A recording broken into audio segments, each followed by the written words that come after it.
Just like the universe, how scientists have discovered that it continues to expand, in fact, faster than the speed of light, we are just like the universe in this constant expansion mode.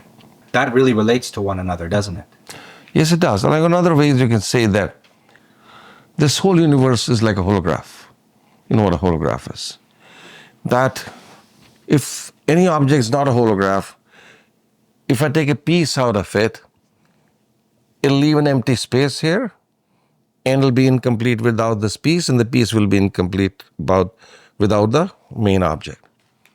Whereas the hologram is a different thing. Hologram is if I take a small piece out of an object which is a hologram, that would still remain complete, and this small piece would be a replica of the piece where it came from. And if I take another piece from here, it is a replica of both. So if this universe is a hologram, I'm a part of it. So instead of trying to know the whole universe, if only I try to know myself, and that's what we do in Brhamanda Yoga and other ancient practices, just focus, I go inside. Instead of going outside to know the universe, I go inside to know myself. And if I know myself completely, I know the universe. And once somebody has reached this stage of self-realization where they know the universe and they know themselves, this state, does it mean that they no longer have this need for expansion, or does a self-realized person still have the desire to expand? Great question. Does the infinite have the desire to become more than infinite? And if it does, where can it go? Infinite is already everywhere. You can grow only if there was a space.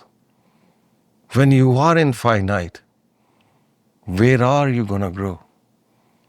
So there is that.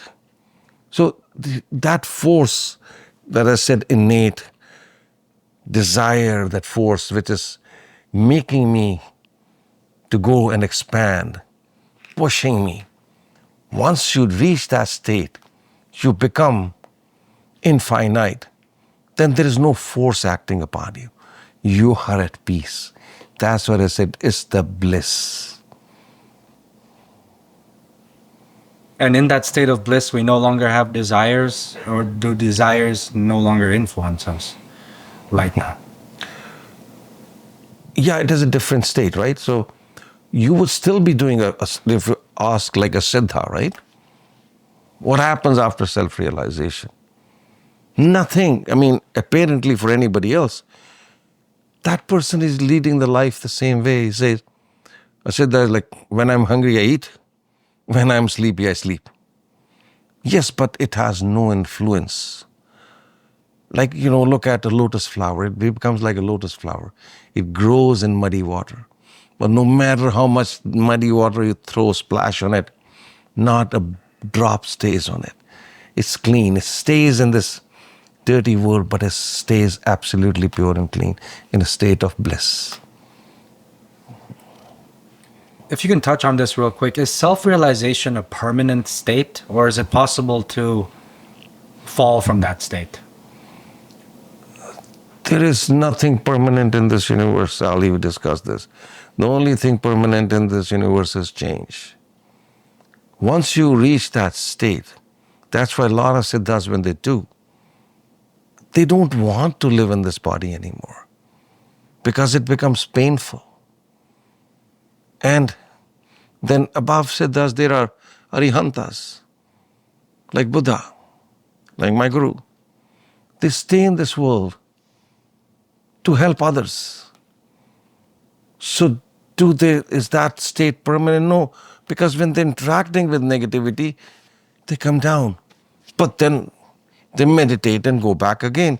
They come down. So it's a up and down process for them, very painful for them. But for the sake of humanity, for the sake of good of this world, they go through this. And we should be very grateful to them for doing this. If you enjoyed this video and are interested in watching more videos like this, then you can click here to watch the full podcast, or you can click here to watch our previous episode. Don't forget to hit that like and subscribe button. Till next time, thank you for watching Brhamanda Yog.